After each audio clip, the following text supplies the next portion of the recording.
Moscow's Red Square became the stage of a carefully choreographed show of force and defiance. It was the venue for Russia's annual Victory Day parade. But behind the military pageantry, the shadow of war loomed large. The Grand Parade appeared noticeably subdued, and even as both Russia and Ukraine said they were adhering to the ceasefire, the sound of gunfire did not fall silent. Our next report tracks the tense standoff on Victory Day.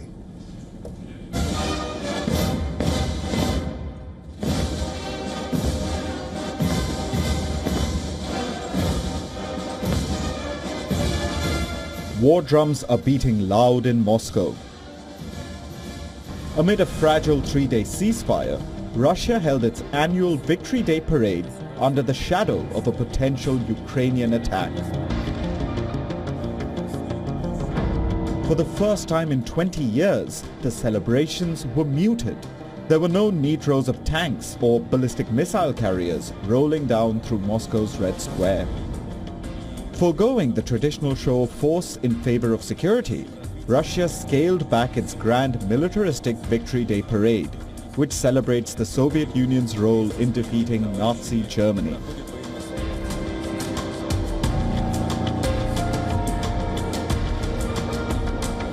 In a marked departure from previous Victory Day parades, Russian President Vladimir Putin quietly watched a series of pre-recorded videos from the front lines of the Russia-Ukraine war.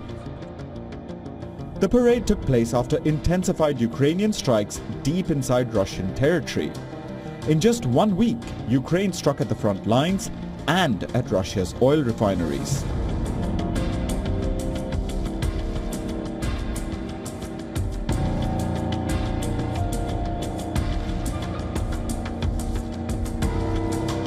Ukrainian President Vladimir Zelensky accused Moscow of ignoring the ceasefire and continuing large-scale strikes across Ukraine. He had issued a stern warning to Moscow, saying that Kyiv would respond proportionately. Amid the tensions, Russia's Victory Day parade was brief. Putin appeared amid tight security. As he talked about his war on Ukraine as just, he also denounced NATO for arming Kyiv.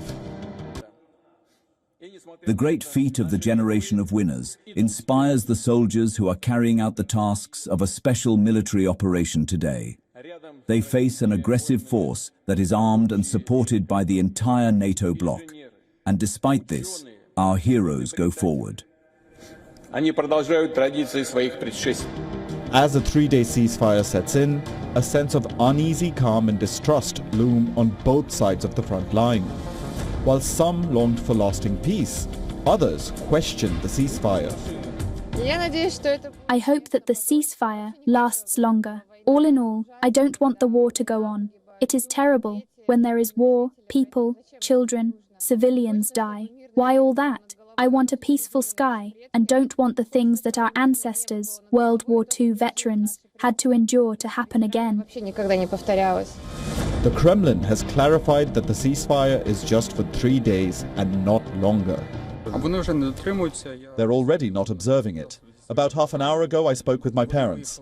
They went for a walk in a park in the city of Zaporizhzhia. Unfortunately, they already heard the air raid alert and explosions. They don't know exactly what it was, but there are explosions. Something is still happening.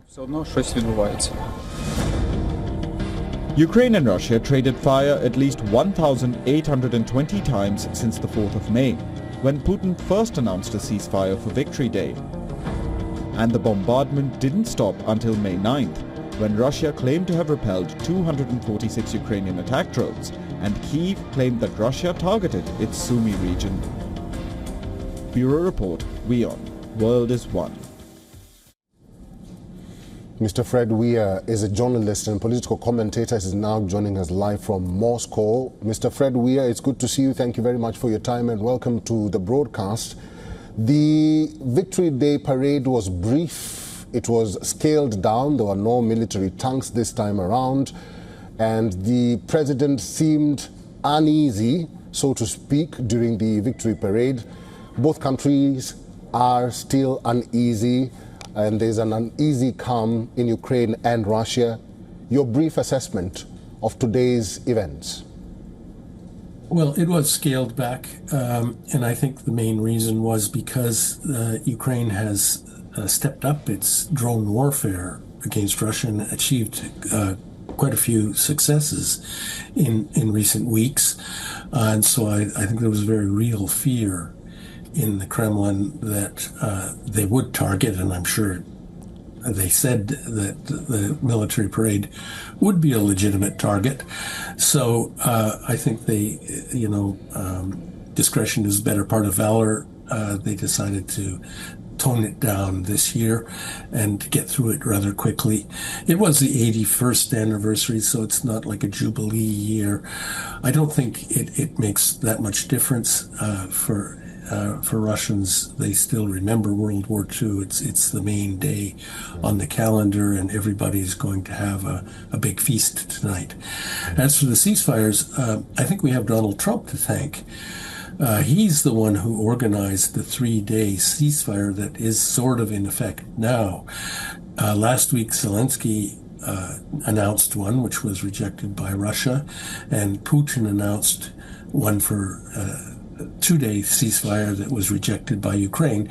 And then Donald Trump got on the phone with both of them and set it up. So that shows that the United States can still play a constructive role, and maybe it's a hopeful sign that the peace talks will get back on track.